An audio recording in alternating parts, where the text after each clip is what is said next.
Hello. मैं आज की सभा की अध्यक्षता कर रहे अध्यक्ष महोदय और यहाँ पर उपस्थित तमाम जो किसान संगठन है और जो हमारे आसपास के जो किसान भाई हैं और हमारी जो मातृ शक्ति है, मैं उनको सादर प्रणाम करता हूँ। और सर्वप्रथम तो मैं आपको फिर एक बार याद दिलाना चाहता हूँ कि आज ही के दिन यानी कि 13 अप्रैल 1919 में जलियांवाला बाग हुआ था और ये घटना अमृतसर की स्वर्ण मंदिर के पास की घटना थी। आज ही का दिन है, बैसाखी का दिन था। और ये लगा लो आप ये बताते तो अपने आंकड़े 400 के करीब है, लेकिन 1500 से ज़्यादा आदमी इसमें शहीद हुए थे, हमारे क्रांतिकारी साथी, और 2000 से ज़्यादा गंभीर रूप से घायल हुए थे। ये आज ही का मनुष्य दिन था, ये आज ही का, ये लगा लो। तो ये लगा लो आज से एक नई क्रांति है यहाँ से, ये भी एक किसानों की और मजदूरों की एक नई क्रांति का एक आगाज होगा यहाँ से। तो अब मैं यही कहता हूँ कि अनीति इन्होंने बहुत किया। हमारे भाई का कुर्ता उर्ता भी फाड़ा था, भाई बैठे हैं अनुज भाई, अनुज चौधरी, लेडीजों को सामने करके इन्होंने कुर्ता उर्ता फाड़ा था।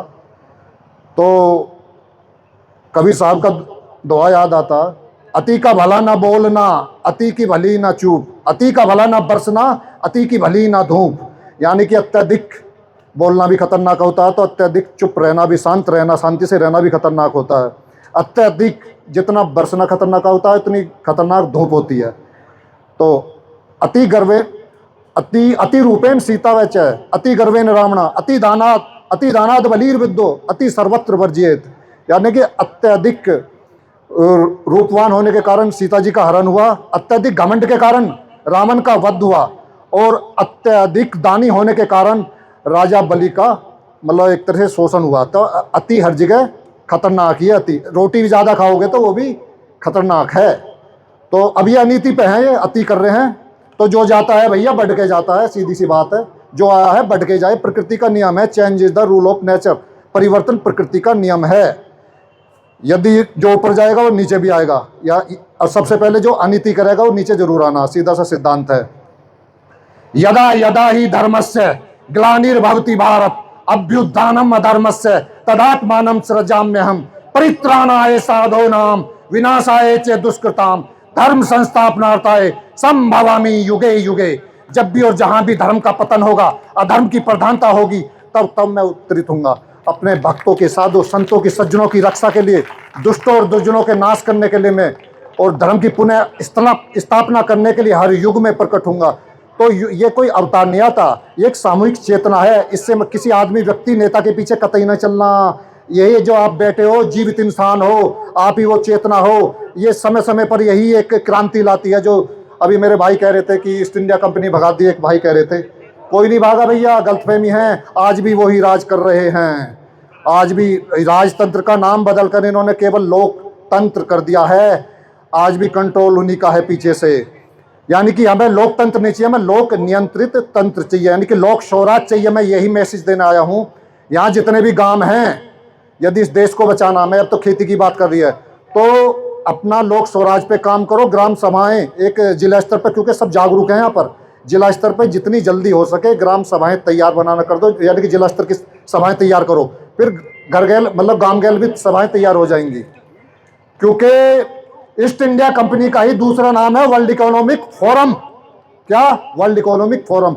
और इस क्रिमिनल गैंग के सदस्य हैं अडानी, अंबानी, टाटा, जिन्हें हम बहुत वो दानवीर मानते हैं, समझ गए? तो सारा खेल वहीं से है। इनका हायरार्की सिस्टम है, इनकी व्यवस्था वही है, बिल्कुल जो की त्यों बनी हुई है। ऐसे लगाइए अब जैसे जनता होगी, जनता के ऊपर पुलिस प्रशासन, पुलिस प्रशासन के ऊपर नेता नगरी, नेता नगरी के ऊपर कारपोरेट घराने, कारपोरेट घराने के ऊपर बैंकिंग सिस्टम, और बैंकिंग सिस्टम पर ये शैतान बैठे हुए हैं सांप की तरह कुंडली मारे हुए। किसी को भी जिता लो आप, कांग्रेस का सब उन्हीं के पटपेट हैं। जो असली क्रांतिकारी है सारे के सारे मरवा दिए। लास्ट में नेताजी सुभाष चंद्र बोस थे, उन्हें भागना पड़ा जब उन्हें दिख गए दोनों साइड से, पक्ष विपक्ष में। सारी दुनिया पे आज भी उनका कंट्रोल है। एक भाई कह रहे थे ना कि ईस्ट इंडिया, नहीं, गलतफहमी है ये। तो अब तुम्हारे नकेल डालेंगे। नकेल कैसे डालेंगे? ये CBDC लेके आ रहे हैं, सेंट्रल बैंक डिजिटल करेंसी।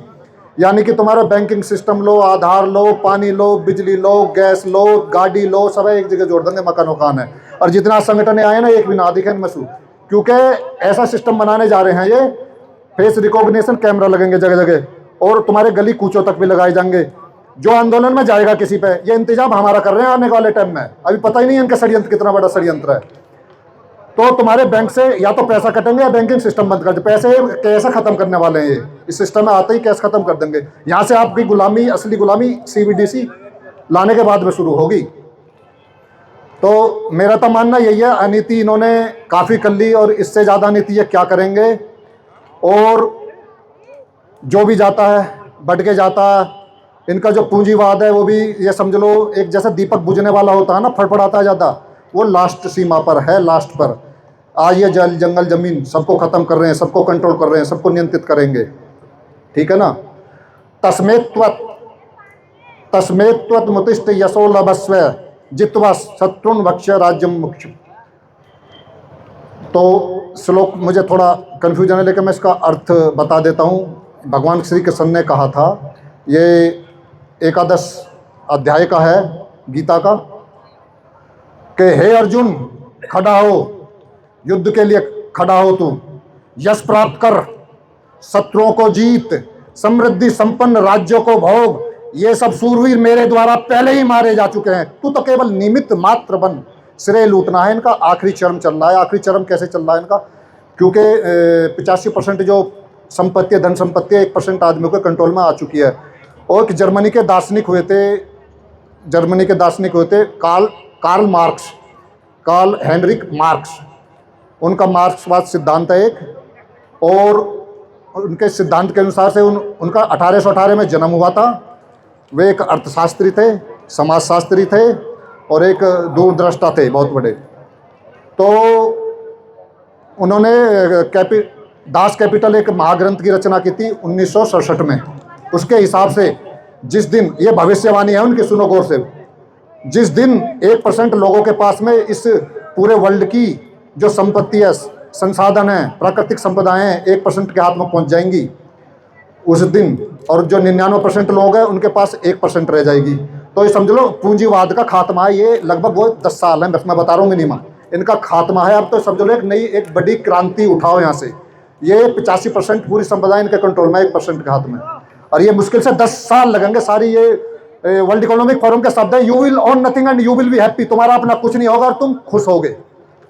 तो ये कुछ नहीं छोड़ेंगे। ऐसे ऐसे कानून बनाए जाएंगे कि मतलब तुम्हें मतलब सांसों पे टैक्स लगाने शुरू कर दिए हैं। कई पार्क हैं दिल्ली के, जंगल इन्होंने ख़त्म कर दिए हैं लगभग सारे, बड़े बड़े जंगल। इनके गैस सिलेंडर की बिक्री होगी अडानी अंबानी की, कमर पे लगाओ।